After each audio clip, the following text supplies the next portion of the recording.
Welcome to the Mercury podcast. It is super interesting and pretty weird that you used to be a baker and now you are like this artist / engineer. I mean, I have been that weird before I became a baker. Like, my parents were quite shocked is too big a word, but they were like, okay, so you came too late, like every day to school because it was so early at 7:50, and now you want to become a baker? Like, okay. Why did you decide to become a baker if you find it hard to get up in time for school? It had nothing to do with it, and I found out later that it's really hard to wake up at a certain time, but if you are not only sleeping longer but wait shorter, it actually becomes easier. Like,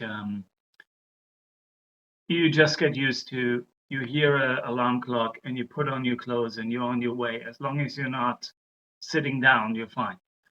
And why I became a baker is because baking is a weird job that you do alone, but it's very social. Like, you make food, and there's nothing more social than food. Like, when you come together with people, there's always food. There's always, and if it is, some nuts on the table. And when I already learned bakery, and also afterwards, every time when I saw a little kid in front of a bakery with like that big a smile and like a pretzel in their hand, I was like, that's why I'm waking up in the morning. That was very cool. But it stays with someone for always. But yeah, I stopped, as most do. And for me, the main reason was social life is just over. You come there and you're so happy because everyone is your friend until you realize, yeah, they have no other friend. Because you wake up in the middle of the night. Yeah, like, and everybody else is sleeping. Yeah, you have an option. You have a choice every time to make that you want to meet your friends. Either you sleep and have a good work day, or you meet your friends. And after sacrificing yourself a few times, it just becomes less. And they are annoyed because they can't do much with you when you're super tired. And how did you leave your job? Because you're not a baker anymore, and you put 3 years into learning to be 3 years, right? Yeah, like, so the Bäckerlehre, whatever that is in English, is officially 3 years, but I was able to cut it short to 2 years, and then I went like 1 year of work after that, and that was it. That was over 10 years ago. I'm still, like, mentally, I'm still seeing myself as a baker. That never goes with you, I think. But also because of the great friends that I made there, like especially one. He got the nickname my baker brother. And yeah, I just I came home, woke up my girlfriend so she can go to work, and I went to sleep. So we technically lived together and we technically saw each other, but there was no social interaction because we were both too tired. And after doing that 3 days in a row, at the third day, something clicked. And I was like, okay, I cannot continue this job. This is killing me. And that was like 2 or 3 weeks into a 6 months contract. And I knew I can't finish that contract. But I also knew the worst time is Christmas. And I can't leave the team just before Christmas. So I pushed on for 3.5 more months. And then just after Christmas, I was like, done with, bye. And yeah, my boss didn't have much understanding for that. She thought I was a weakling or something. She didn't understand that I pushed like 3 months more in the hardest time just because of the team. But yeah, I didn't understand how much she thought I'm not a team player. I actually even tried to get a job with her again, and she She didn't even speak to me. Oh, wow. Yeah. That's pretty fast. I mean, because after I recovered for some time, I was like, I chose that job for a reason, right? I like it, and now I know more what I'm into, and maybe I can give it another try, and maybe with the same bakery. I mean, I know these people, but that was a good sign. That was like, nope. It was really important for me to become a baker, not to be one until the end of my days. So what did you do instead? I went to study philosophy because I've always been interested in it and I was allowed to, so why not? But already going in, I knew I'm gonna not do that because I want to have a certain paper or a certain job for which I need a certain paper or something. I was just interested in it.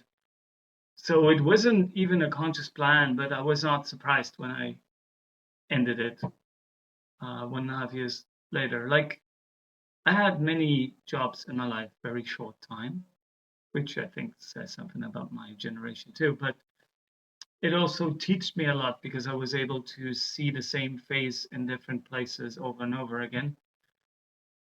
And philosophy stayed very interesting for me. But after learning the tools, I was good for going on more. And it was also the time in which my best friend at the time died. Not surprisingly, we knew like 20. Yeah, he made 20 months after his diagnosis. Yeah, he was 23 at the time, and Niere. Kidney? Kidney. Yeah, kidney cancer stage 4 or 5. Yay. Oh man. Yeah, but like it was weird. Like the time in which he knew that he will die from this, he had a mission. He was he planned his own funeral.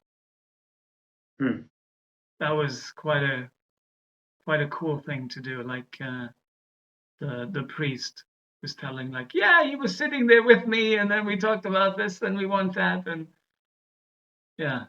At the end, the family added some things on top that he didn't plan, so it was a really nice combination. But yeah. I wasn't able to concentrate much after that, and decided to end the studies. Yeah, I was wondering how that affected you. That's pretty rough. Like, it's rough at 80, but like it's maybe you're even less prepared at 20, like in your early 20s. To be honest, like my own mental image didn't allow to see that as rough. It was just what it was. It did have effects on me, but I ignored them or didn't accept them. Saw them maybe even as weaknesses of myself, so nothing to think about.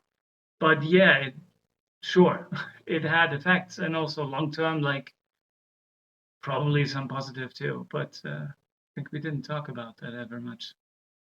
And then that's why you ended your studies. That's why you dropped out of university.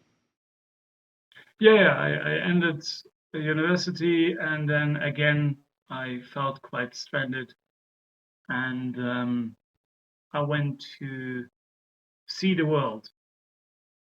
Actually, the second time. The first time was even before the bakery, where I felt stuck at home and needed to find my potential, and I did. Then I tried to fulfill that potential. How did you make that decision back then? It was an idea that built up slowly and took me like over 2 years to actually do then. But when it happened, it was really happening. I was feeling awful at work. I just had a factory job and like didn't know what to do with my life. I got that job because I was able to concentrate enough to apply for the job, because I applied for another job beforehand just to get my life in order enough to apply for another job. And the first job was Burger King, because I knew they'd take anyone. And yeah, even when I arrived then at this factory job, I was miserable, way more than I even noticed myself. I realized that because my colleagues, very normal, like stick up their ass people, felt the need to be direct with me and tell me, hey, whatever you take in, the doses isn't correct. Like, take more or less. Like, dude, you're looking bad. Have you slept the last week? And I'm like, yeah, every day. You don't look like it. And then I went in a pause. I went out to the fields because I felt really claustrophobic in these halls. And I walk down the street and I just see the horizon and think, okay, what if I'm not stopping? What if I just keep on walking? Who will notice? Who will stop me? What is happening? Okay, what about my girlfriend? I don't have a girlfriend anymore. Shit, okay. What about my parents? I want them that I will do something like that. They will not be for it, but they will not stop me. Okay, what about my boss? I got this job like 3 weeks ago. Like, they don't mind getting me loose.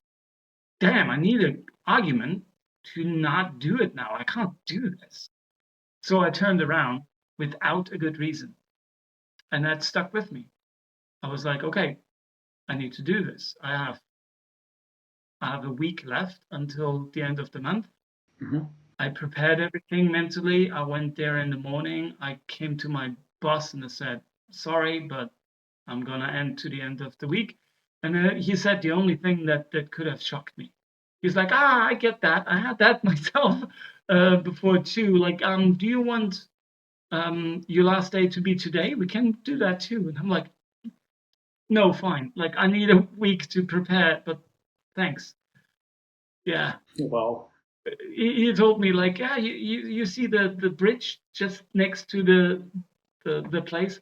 Yeah, I used to work at this place for like 25 years. And when I was young, I was standing on that bridge looking at the trains and thinking, one of them could take me to the world. So he went away, came back, and continued the job. They allowed that. But I didn't even ask for it. I was just off for the races. And I came back like a bit more than 2 months of walking through Germany, living out of my tent. I came back. I have seen my potential. How was that like when you were walking through Germany? How did it feel like to be just there with your tent and your backpack?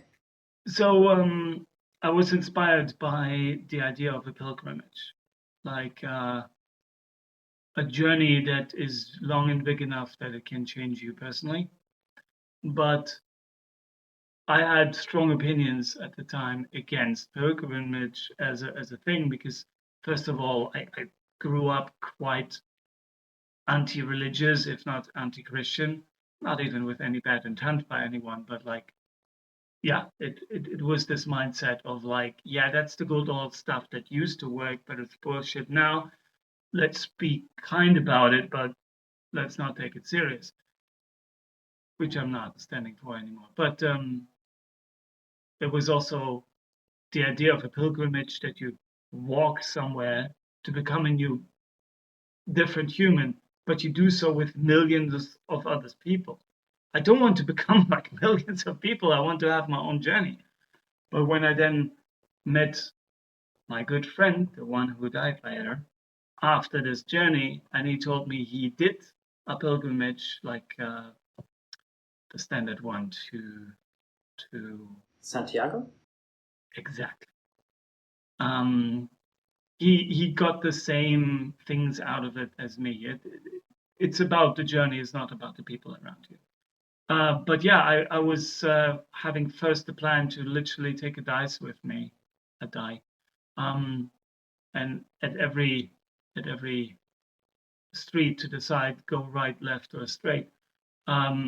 Wasn't practical. I just had a compass with me, and I had long-term goals, and then tried to find my way just by compass and asking people, which is fun.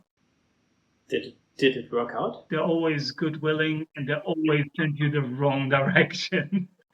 Oh.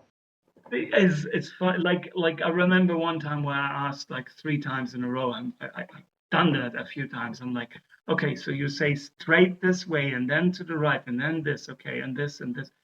Yeah, it's very easy, just straight. And I come through the forest, and here you have straight. It was like perfectly right and left going at the same angle. So like, which one is straight now? And I knew whatever I choose, it will be the wrong one. It was the wrong one. Oh man. Yeah. Did you feel after you left your bakery job at the university you want to go on a second pilgrimage? Yeah, like after my friend died, that was what dawned on me. Where I tried to, like, the first journey was to find my potential, and I did. I was it was an awesome time. I became a very awesome person in that time. I was very open. I was connected to my body and yeah, spending time with myself every day, and basically meditation. And I knew it can be amazing. But then for 6 years, I tried to force that back home. I became a baker. I studied philosophy studies, but I moved in with my girlfriend that I ended the relationship with just before the journey, and it still didn't work out. I still felt very, very locked in. So one day I came to my family and said, "Hey, I need to do a journey again, and it needs to be bigger, farther, everything. You're not going to see me for 2 years. And my first goal is Australia, just because it's far away." It's a good reason. Yeah, what I didn't know at the time, but when I was traveling the world, I was basically searching for a new home. Yeah. And the only reason why I didn't know that was because I shouldn't. Like I decided somewhere unconsciously for myself, like, don't know what you're doing here. To make it like feel safer, or why do you think you made that unconscious decision? I don't know. To make it work, I guess. Like here's what I knew beforehand of my goals of that journey. I wanted it to be bigger, deeper, farther, and I wanted it to not be about me finding my potential. I did that, but to actually tap into it, change my life. And I wanted this journey to not really ever end, because it ends by starting a new adventure, whatever that is. And I wanted to feel stable and arrive somewhere. And when you put it all together, it's quite obvious. Oh yeah, so you tell me afterwards you founded a family in a different country. Are you surprised? Like, that's the answer. Like, obviously. But it would have been too scary. I couldn't have done it when I would have consciously known this is what I'm doing here. It needed to stay playful. It's like, I'm just figuring things out here. And yeah, then she got pregnant. As things go. Yeah, I guess you did arrive somewhere at the next adventure. Yes, like I'm living now in Finland for 7 years. Like, this is my chosen home. Like, every place has its negative sides, don't get me wrong, but these ones I dig. What was the moment where you felt like, okay, Finland is going to be my home, I'm going to live and die here? That also dawned on me very slowly. Like, there was this weird thing between me and the mother of my son, where we met each other in a hippie gathering in the middle of a forest in the middle of Finland somewhere. and everything was like crazy fast, even for us. Where we look back and we're like, okay, how and what did happen there? It was Yeah, what from. do you think? What did happen? It really felt like fate. It was really like this had to happen. Like we both felt like, if I get her side right, but it felt similar. It seems like for as if we're like NPCs in a story and it just unfolds and we didn't know how and what. Like I had a little liaison with someone that happened to be her friend, and she came to the same gathering because it goes over 3-4 weeks in the middle of nowhere with hippies only eating after they danced and sang songs and bowed down and such. Like, As hippies do. yeah, you know that stuff too. Yeah, she introduced me to her two friends that came now, and I was so in this hippie vibe, everything like open and flowy and whatever, that I noticed how she was a bit like skeptical towards me. And I just wanted to break the ice. I just wanted to get that skepticism out of the way. That was all I intended. And I come to her and I have like a magical talk with her. My mouth just did things. I didn't even know what I was, why, how. It was just as if I'm possessed. The whole thing, I'm a long talker, took maximum 5 minutes. And I remember while and especially afterwards, I felt like this went way too good, like horribly good. Let's not think about it. Were you scared about it? In a way, like I felt a feeling coming up where, like, okay, if I let that feeling unfold now, if I don't push it back to get handled later, I will be afraid because it was just scarily good. Like suddenly, it's the opposite of skeptical now. And then yes, I was not thinking about it, like actively in that moment, finding out like, okay, don't even think about it, and then mentally forgot about it. And at these places, these events, like time flows differently. So it felt like a week later, it was at the evening of the same day, I'm sitting down and suddenly she comes towards me and she wants to hug me.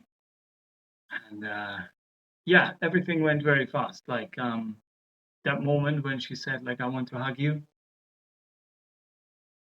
I immediately knew that she doesn't mean hugging. And yeah, it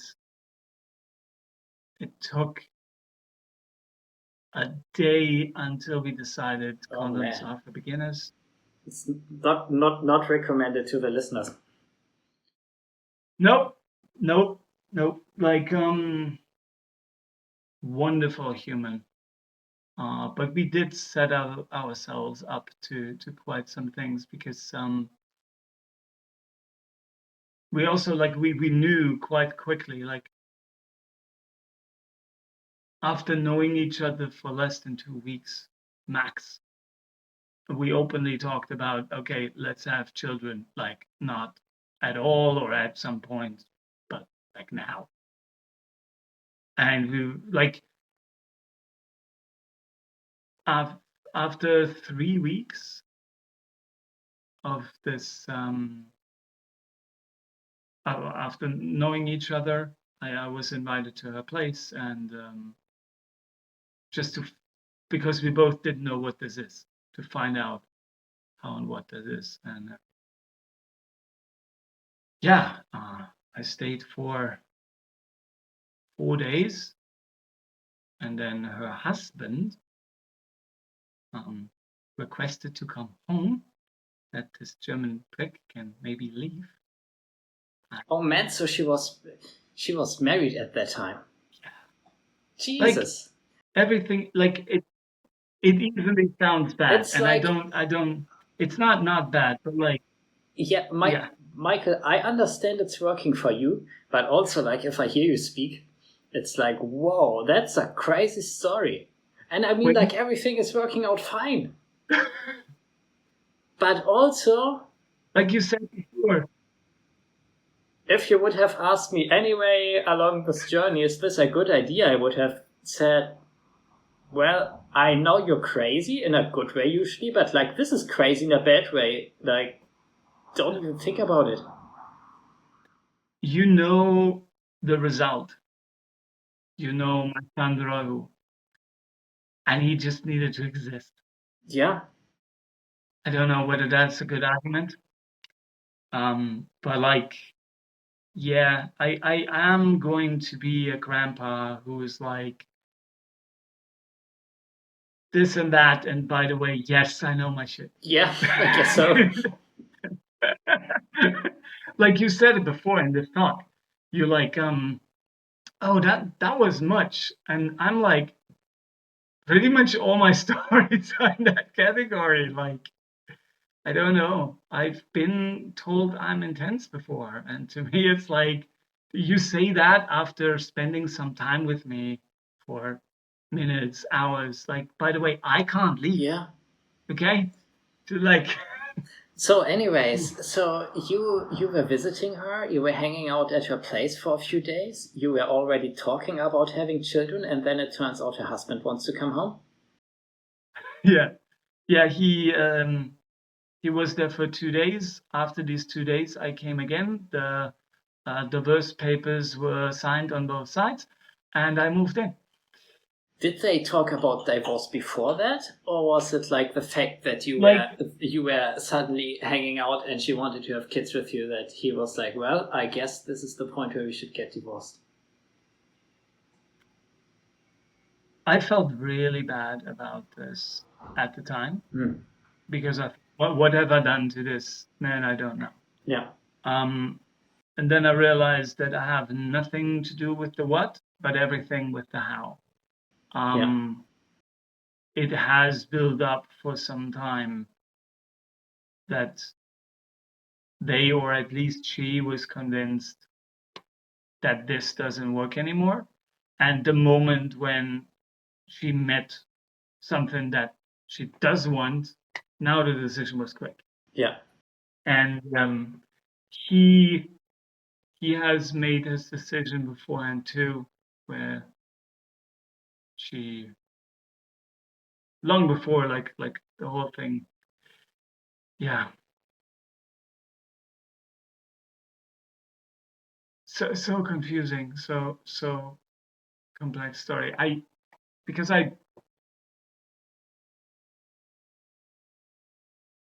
know how bad it sounds, how she could be like the bad in this story. Yeah. She isn't. Yeah. Really not. Like,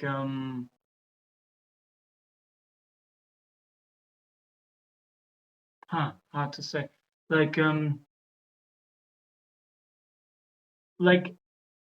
what we established so far in this talk is that my life has been quite intense in many ways, and I have, as a personality, developed quite intense sides. But it's not necessarily something to be proud of or to identify with, but like it is descriptive of me. Did you have that often, like when you met the mother of your children? Did you have that often that you just felt something is the right thing to do, and it did not make any sense, and also you did not really want to think through it, but you just felt, okay, this is the thing I'm supposed to do now? Something like that for sure. Like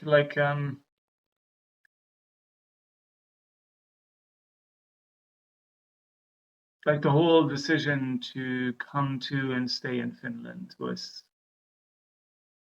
quite passive, was just accepting my fate, just going with the flow, literally. Yeah. And as intense and easily judgeable aspects sound,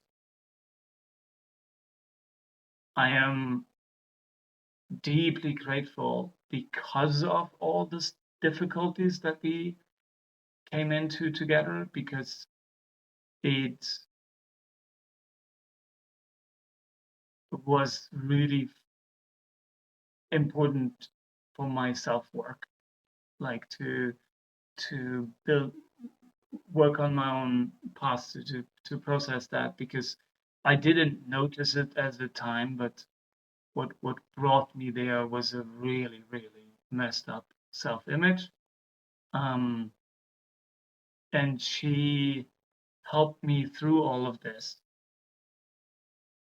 by having really, really hard times being around me and staying anyway, which is, I think, like the biggest thing anyone can do.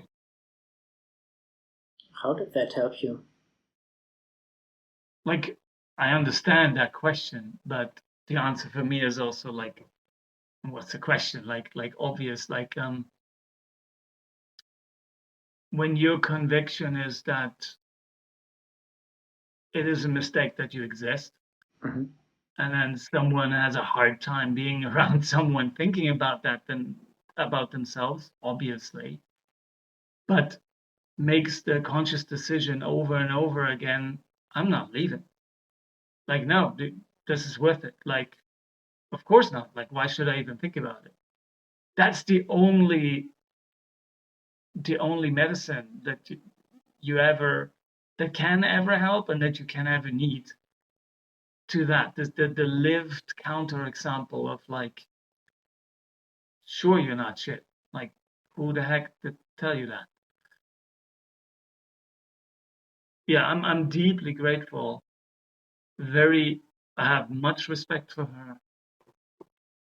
Yeah, like it's the small things. We like just came from her place, and she, without saying anything, like put snacks to me. Like, it just felt bemothered in the most wholesome, good way. Like, yeah, we're not living together anymore, but like it works because of that.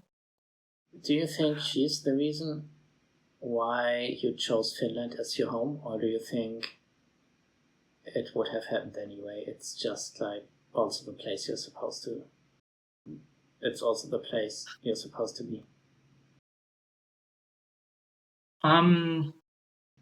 Because those things are kind of like hard to separate sometimes. I have one at least indicator that it's not only her.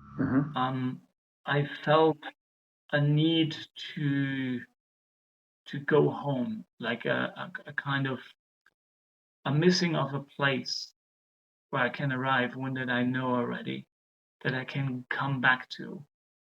And I had that feeling like at my early 20s, very strongly, without being able to describe that place, without knowing whether that place even exists.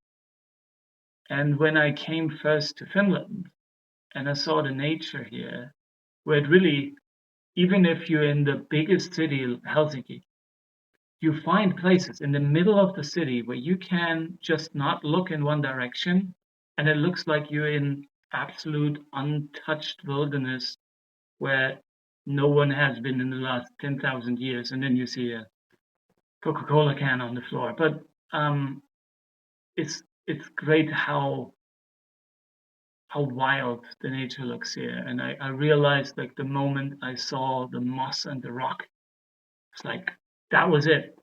That was the feeling, that the home I was searching for. And then I found out later, because of her, she was fascinated to get a DNA test. That's interesting. Let's find out. And then her answer was super boring. It's like, yeah, you're 96% Finnish, the rest Scandinavian, done. That's it. But for me, it was fascinating because it was 46% Scandinavian, my parents still don't believe it. Like, what was it? Like 3.6% Irish. Oh, I was told before with an Irish accent. I don't know. maybe that helped with your hair color. I don't know. And then 5.5%, I think it was. Has been now 2 years or something to remember these numbers. Finnish. So it's like, oh, I did want to come home. Like there was something in me that wanted to go here, and like I'm really happy. I'm proud. I have much like identity growing from the fact that I'm German. I grew up there. I learned the language. I spent my first like 30 years there. But yeah, this is my chosen home. And it sounds like the hippie camp did not grow up in a religious household, but it sounds like the way you chose what to do is pretty spiritual. Yeah, I guess so. Like my grandparents, like the parents of my dad, have been quite Christian and like had their own farm, living in a village where my grandma was frowned upon because she was the foreign one. She came from far away, like 50 kilometers. And my grandpa like has, I think, at least 7 generations that lived in exactly that village. So like very old roots. But then, how does it feel to go back to that village? Amazing. Like the last time I have been there was a great story on its own. So my grandma became like 91, I think. And then I got a call while being in Finland. The funeral is in a week. Yeah. Get prepared. Yeah. And I went there. I came back. People asked me like, "Hey, how was it? Like, sounds horrible, like funeral and such." And I'm like, "It's gonna sound really weird, but that was the best funeral I've ever been at. That was really good. It was really deep. Like, my grandpa, her husband, has died 5 years before that. It was not that nice. It was a heart attack in front of her. And they saved him, but he was a vegetable. And a few days later, they decided to end that. And when we went to his funeral, we're standing around the grave. And the moment we put down his urn, his favorite bird comes as a whole flock flying over us. And it's the wrong time in the year. They're like a month late or something. I don't know what it was exactly, but like it was weird that they were flying there, and they were loud. How's it called in English? Kranich? Crane, I think. And then they're really loud, and we just processed them flying over, and there is a second flock coming. Oh wow! And my dad just told me then afterwards, like, "I never told you, but that's his favorite bird." Like, what? How? Okay, that just happened. 5 years later, it's her funeral, and the moment we put down the urn, the whole sky had been gray, like one big amount of clouds all day. Yeah. No rain, but clouds. And in that moment, the rips open a hole, and warm light, like one blinding ray, comes and hits us while we put her down. And when it arrives down there, like 10 seconds later, the light is gone. And that was it. It was a bit like the scene in Lord of the Rings with the light and the king having his crown back. Like, Yeah. I was like, holy shit, it happened again, right? So after that, we go to a restaurant, and they prepared some snacks for us for all the people that come. And at the end, some people came, but of course, you always plan for way more than come, and we eat as much as we can. Um, and we come home, we just get out of the cars, and the same bird No shit. flies like with a huge flock, like, and it's like it's going on. Like we get out, we talk with each other, and I hear this really loud sound far away, and it just gets more and more, and it really dawns on us really slowly. I don't know how long it took, but like felt like 2 minutes or more until these birds finally arrived. It was hundreds of them, I think. It was loud. And my dad looks at me and smiles and says, I don't believe it, but you think he is picking her up? Yeah. It's Like, yes. ooh. It gives me goosebumps. Yeah, it did for me too. And then at the evening, I have a really good time with my parents. Like, we always had fights that went on for weeks, that really like just continued where they left off when we meet each other again. And it wasn't good when like I came after a long time to visit them, and near to always had a breakdown. But this time we were like really open, really direct, and my mom was able to like finish my sentence. I was like, as a child, I always felt like, and she described it better than I could. It was just wholesome. And also, like, the day before her funeral, like, I was just taking some alone time, walking through the village. Haven't been there for a few years. Really taking it in, and it felt like the whole time as if my grandma is with me, and she's saying, like, it wasn't a sentence, but like there was one energy that came to me for many hours that can be broken down into one sentence.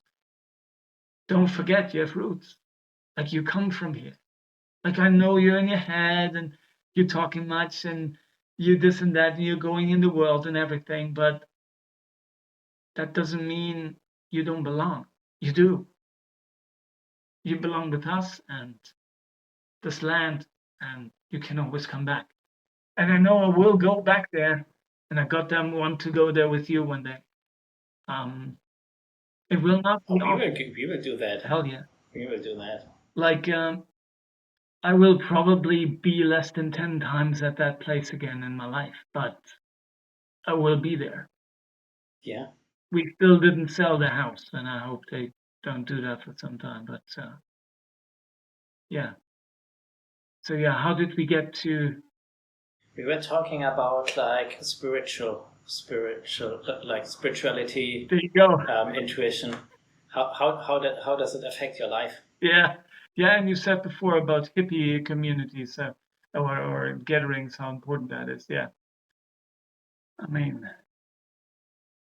yeah, you went to different hippie gatherings in Finland and I guess in other countries, and like including some events in Thailand. Oh yeah, and in Thailand too. Yeah, that was we said before my journey. So first journey was just walking through Germany, mostly some Switzerland, and second journey was Australia first, then Thailand, then Italy, then Finland, and yeah, I had to say hello in Germany because how could I not, going from Italy to... Of course. Yeah, and it was funny because I told everyone beforehand, you're not gonna see me for 2 years, 6 months, like on the dot, I'm back. But I was back differently. I was like, I'm gonna leave again, but yeah, because I have known that, and I want to warn anyone, the most horrible, or not even horrible, but like really gut hit feeling in the whole first journey of me was after arriving back home, hugging my family, my parents, going into my room and seeing how I have went through 2.5 lifetimes. I have changed everything. It was so intense living in a tent, meeting new people all the time, like for tens of days. And I come back and it has been 2 months. It has been nothing. Like just before I left, I threw a scissors on the desk, and it has been there like exactly in that angle, untouched, and it hit like a fist in the stomach. Where like, yeah, you ran away from your problems. Now you're back. They waited, and running away is not an option anymore. Get your shit together now. It's like, Yeah. and with the second journey, I knew that, so I had a stop in between, unplanned but still quite fitting. And then I came to Finland. I ran out of money. I ran out of plans. I just knew I can't stop. And then how was it to run out of money? I was weirdly spiritual. I ran out of money a few times in different ways. Okay. In Thailand, I ran out of my money that I have saved, but I had a credit card, so I knew I have opportunity here. I can go a bit further, but it will be not that nice anymore long term.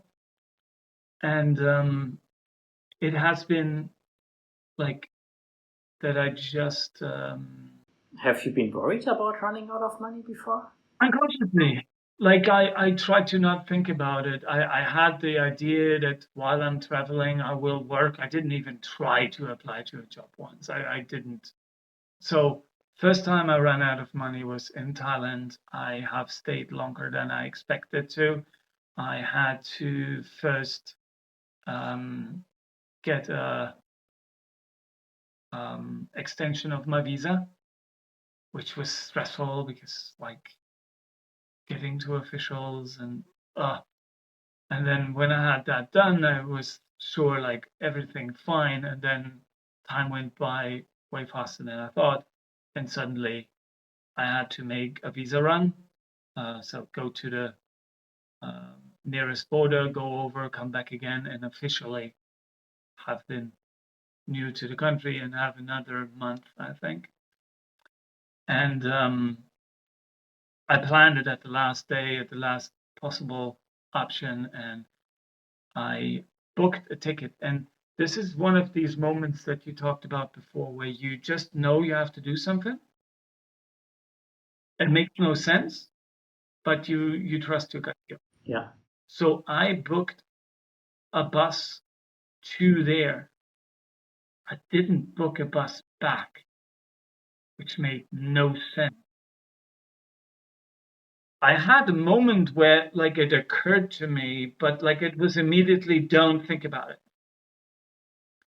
So I wake up at 5 in the morning. I go to the ATM. I try to get some cash money. There is some weird thing going on. I can't get cash money, whatever. I go to the bus. I have some on me. I go there and I go over the border. There's some corruption going on. I need to pay like, what is it, like 10 euros more than expected. I come back. I check for the next bus back, and they're like in 3 days. No. So I'm walking around, and suddenly there is a bus coming, not for tourists but for locals. And I don't know even how I found it. It was really like my body was directing me there or something. And the door opens and she's asking like, do you want to go? And I'm like, where does it go? Does it go in that direction? Please, I want to go in that direction. She's like, yeah, we're driving there. And I'm like, what does it cost? And she tells me a price, and I'm like, I don't have that. Like that's how much I paid for a meal in a day normally, but like I don't have that. Yeah. And while I'm standing there, like this half second, this moment where I'm just like a young girl, like young woman, 17 or something. She's like, whatever, you're joking. Like, nah, the real price is a tenth of that. Yeah. Come on in. And I pay the price and we drive. And then I come to the next biggest city and I have to check when I get another connection. And like, I come home to the place that I rented at the time at 10 in the evening. I used the last money down to one, like, one baht, which is like less than a cent. I used that to buy some fresh bananas, like mini bananas. That's my first meal in the day. And I go to sleep happy because I know I will take care of money tomorrow. I will talk to my bank and it will be fine. I have internet now. I have a place to sleep. I don't have to pay this place until I leave. All fine. That was like my first time like being bankrupt. And then the second time was in between. I have come to Italy, and now I just came from a hippie gathering. I arrived in Rome at 10 p.m. I had no electricity in my laptop. I had no phone. I went to a hostel, realized there that, by the way, I don't have cash and my only bank card doesn't work right now again. So I'm sleeping on the streets, outside tonight.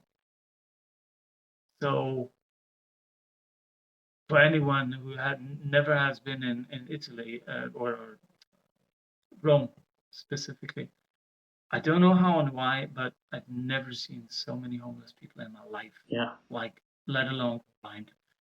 Being around the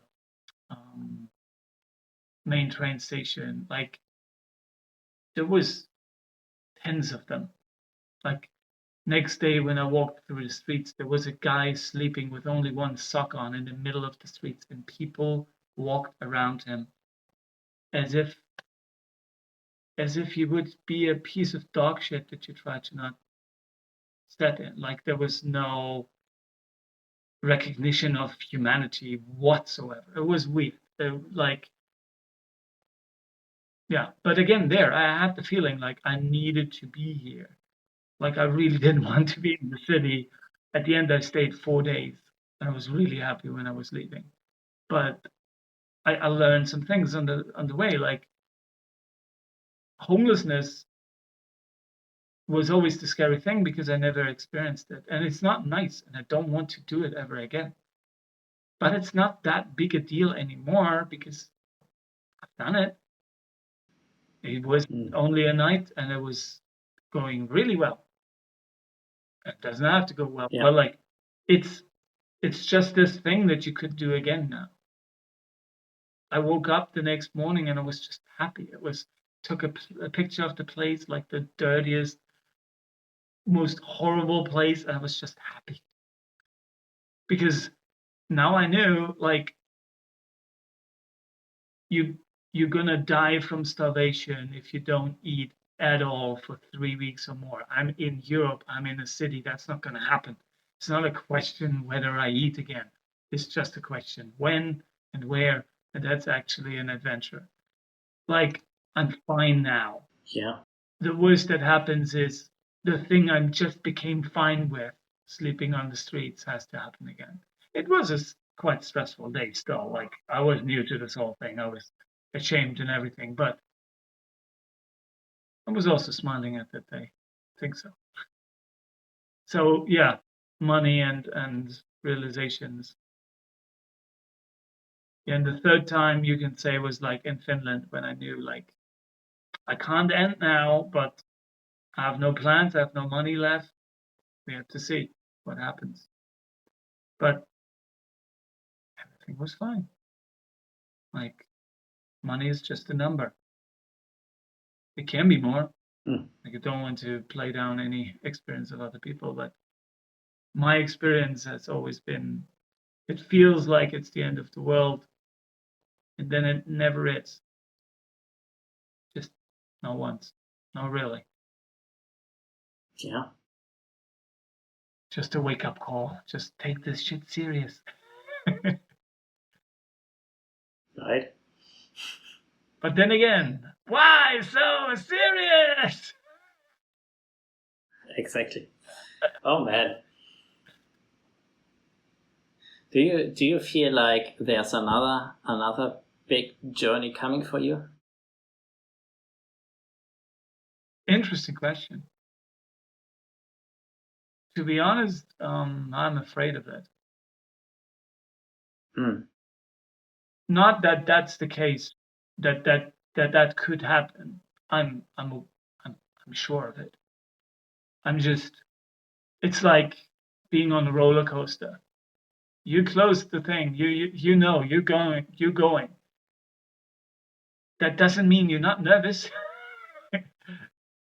And you know you're fine. Doesn't mean you're not nervous. Do you usually feel it coming? Or is it like it just hits you? I have to go like in the past. Do you think if it happens again you will feel it? Not sure. Like what I refer to, what I mean is that I am convinced that I will do some things that I consider great.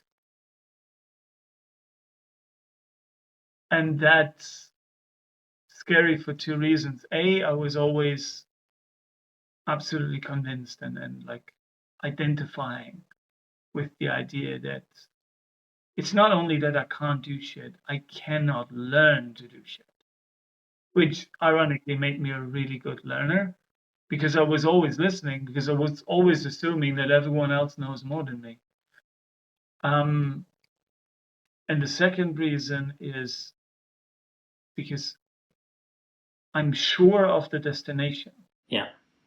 I'm not sure of the way. Yeah. It's like, it's a great valley there, right? Let's go through this tunnel now.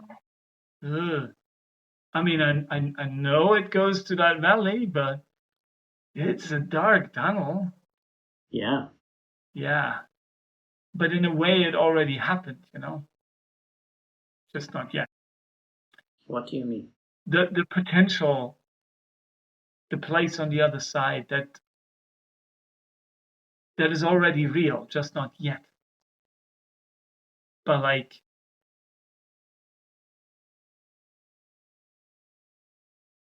outside of time, that time already happened. I feel that is like I feel this attitude to time. It's still pretty rare, but it's getting more and more people are starting to have it. This like the attitude that well, time kinda is linear, but also it kinda is not, and like things that are happening in the future don't happen now, but they also like somehow they are. Yeah. Somehow they exist. Like things that happen in the future somehow exist. They just don't exist now, but that doesn't mean that they don't exist. Yeah. Like, it's one of these spiritual things where it's like, not that it's not hard, but it's not easy to stand by on a conversation or publicly. It's like, oh yeah, like I'm convinced. How do you even phrase it? That time is static when you see it outside of time. Yeah. That's even a weird. But I think I get what you mean. Yeah. Yeah. It's like, yeah, it's interesting. This whole talk has been way different than I expected. Didn't know what to expect. It usually goes like that.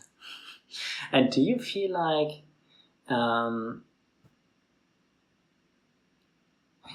Do you feel you have some type of knowledge of your future? You can somehow access Yes. what your future is going to be like? Well, you said you're pretty sure you're going to live in Finland for the rest of your life. Yeah, there's a few things I just know. Like I didn't decide them. I didn't like they feel like memories that just happen to be memories of the future. Yes. I think that's, at least for me, the definition of what I refer to when I say I have a vision. Is like, it's a memory. It's just from the future. What are the memories of the future you have? So at the age of 7, I was asked what I want to become in life. Was a question asked to the whole kindergarten group. We were all nervous because preschool just started. What was your reply? I wasn't even replying anything. It was just, let's tell it like that. So when I was 7 years old, my kindergarten group, we were all nervous because in half a week or something, school should start. And that was like just a scary thing for us. One of the workers of the kindergarten, she realized that, and she thought she'd do something about it. And to her credit, it worked. It just sounds so odd when you tell it outside of Germany. It makes it worse that for Germans that for some reason is a harmless question to ask kids. But she asked us, what do you want to become in life? Meaning, of course, only occupation. Yeah. And as you imagine, the kids run around like, I want to be a doctor, I want to be a policeman, I want to be a nurse. And while she still said the sentence, like the sentence was not completely over, I felt my brain. I felt it like a sound. It sounded like, I was like, okay, full on power on this one. We really want to get the answer for that. So while I see, like it felt like time slowed, that I see how that question arrived at the faces of the other kids. I looked how they're like turning around and going, playing in these directions, and I'm like, fine, I'm going that way. Like, I need to be away. And then forever I thought about it. It cannot ever be more than like 30, 40 minutes, but like forever I thought about it. I came up with an answer. I never changed that answer again. I knew what I want to do in life. But then the new question came up at the same day that I didn't completely answer yet. And I'm 37 now, so literally 30 years later. And that is, Michael, what do you mean with your answer? Because my answer was, I want to be an inventor. And when I was 31, out of nowhere, in the middle of my day, I suddenly hear my own voice in my head saying, in that speed, when you want to be an inventor, then you have to invent what that means. I was so pissed for a whole day. When did that come? At the same day? The question came at the same day as I was 7, but the realization of like, I have to invent what that means was when I was 31. It took quite some time. And I was really pissed. And the next day I realized, wait a second. The moment you can answer the question, what kind of an inventor you are, you can only answer that question because you can also answer another question. And that is, who am I? And to take 30-something years to answer that question is not a bad idea. You better don't rush that one. So I am slowly getting closer to realizing who that is, that potential that I always should become. And it also came in another vision to me at the same age around, also 6, 7, where I woke up to a dream where I saw myself as a man, very high age, like 80 plus, white hair, around a bonfire in the middle of wild nature. To me now, it's very clear that that was finished.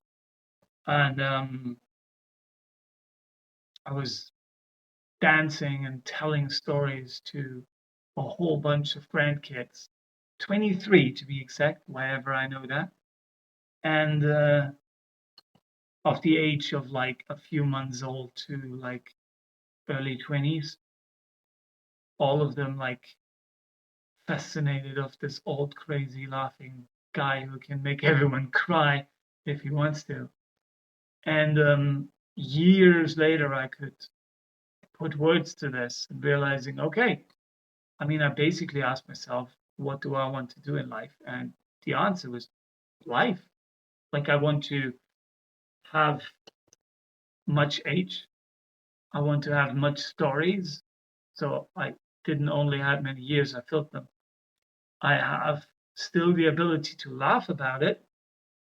And I have many people to tell and teach to make their lives better. So the future me that I'm seeing more and more clearly is the archetypical grandpa. Like that's my goal in life. I want to be Dumbledore, basically.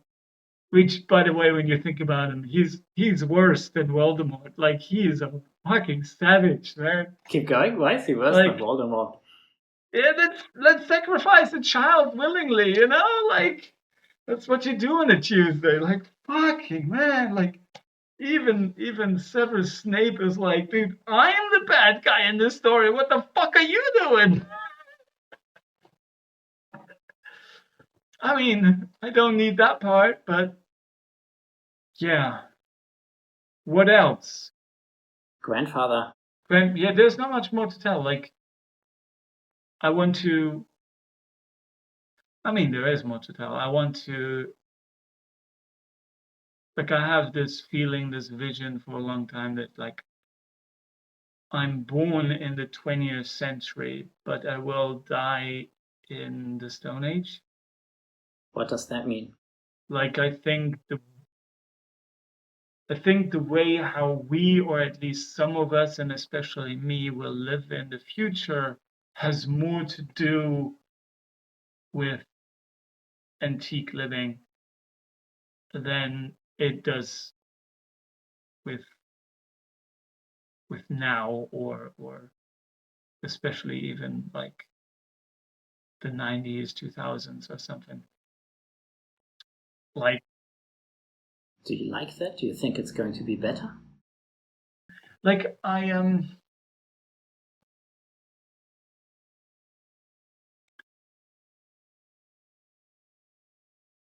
have this dream, and it feels quite certain that I will live in a cave. It will be carved by a robot arm, but it's a cave nonetheless. Like, it's modern. We have robots and we have AIs and whatever, but we're also living more tribal and just with more nature, less noise, more calm, more steadiness, more self-chosen rules, more wisdom. I mean, that's what I want to, or not even want to. It's not that I choose it. It's something that feels like chosen for me. I want to embody the old guy who smiles at you and says, like, you think, I don't know where you're at, but actually, I don't try to know better, but this, and this. What about that? Oops. I do get you. I still tell you, not a good idea. I mean, if you want to burn your hands, go ahead.